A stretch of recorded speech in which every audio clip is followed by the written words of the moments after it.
বন্ধুরা, আমি তোমাদের মাঝে সুন্দর আরেকটা গুরুত্বপূর্ণ ভিডিও নিয়ে চলে এসেছি। এই ভিডিওটা তোমাদের কেমন লাগবে জানি না, তবে এই সব বিষয়গুলো জানা আমাদের খুবই খুবই খুবই প্রয়োজন। এই বিষয়গুলো যদি আমরা না জানি, কখনোই কিন্তু আমরা বিপদের হাত থেকে বাঁচতে পারবো না। আমাদের সোশ্যাল মিডিয়াতে নানা ধরনের স্ক্যাম হতে থাকে, নানা ধরনের অডিও ভাইরাল হতে থাকে, ভিডিও ভাইরাল হতে থাকে।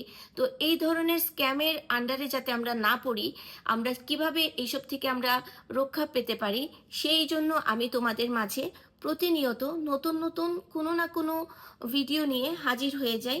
সেই ভিডিওগুলো অবশ্যই তোমরা দেখবে এবং সেইভাবে গঠনমূলক কমেন্ট করে আমাকে উৎসাহিত করবে, যাতে আরও নতুন নতুন আপডেট তোমাদের মাঝে আমি নিয়ে আসতে পারি, আরও নতুন নতুন জিনিস তোমাদেরকে জানাতে পারি, তোমাদের সাথে আমি থাকতে পারি, তোমরা যাতে সেই স্ক্যাম থেকে, সেই স্ক্যান্ডাল থেকে তোমরা রক্ষা পেতে পারো।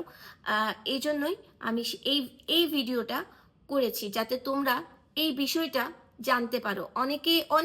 অনেকেই জানি না আমরা কিভাবে আমরা এই স্ক্যাম থেকে বাঁচতে পারি। তো আজকে আমি এই সম্পর্কেই আমি একটা ভিডিও তৈরি করে তোমাদেরকে দেখাচ্ছি। চলো বন্ধুরা, আর দেরি করব না, আমি স্ক্রিন রেকর্ড করে দেখিয়ে দিচ্ছি কিভাবে তোমরা এই এই স্ক্যাম থেকে বাঁচতে পারো বা রক্ষা পেতে পারো।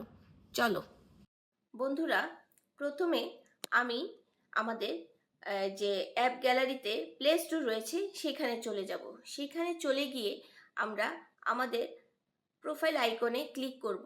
ক্লিক করার পরে এখানে গুগল অ্যাকাউন্ট রয়েছে, সে গুগল অ্যাকাউন্টে ক্লিক করে আমরা আস্তে আস্তে নিচের দিকে স্ক্রল করে এখানে ডেটা প্রাইভেসিতে চলে যাব। ডেটা প্রাইভেসিতে যাওয়ার পরে এখানে আস্তে আস্তে স্ক্রল করে আমরা দেখতে পাবো ওয়েব অ্যান্ড অ্যাপ অ্যাক্টিভিটিস। এই জায়গায় আমরা ক্লিক করব। এখানে ক্লিক করার পরে আমরা আস্তে আস্তে আস্তে আস্তে আমরা এই অপশনগুলোতে আসব। এখানে দেখো, এখানে আমার টিক চিহ্ন দেওয়া রয়েছে, যেই ঘরগুলাতে সেই ঘরগুলাতে টিক চিহ্ন রয়েছে। এই যে এখানে দেখো include voice and audience activities, এই জায়গায় আমরা এই অপশনটাতে যদি টিক চিহ্ন দেয়া থাকে, এই টিক চিহ্নটা আমরা অফ করে দিব। ঠিক আছে, অফ করে দিব।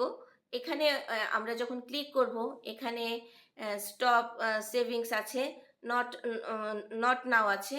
তো আমরা যেটা স্টপ সেভিংসটা আমরা অফ করে দিতে পারি, কারণ এটা এই পেজটাতে যখন আমরা ক্লিক করব তখন এখানে ওই স্টপ সেভিংসটা অফ করার পরে এখানে লিখবে গট ইট। তো গট ইট লেখার পরে আমরা গট ইটে ক্লিক করে আমরা আমাদের এই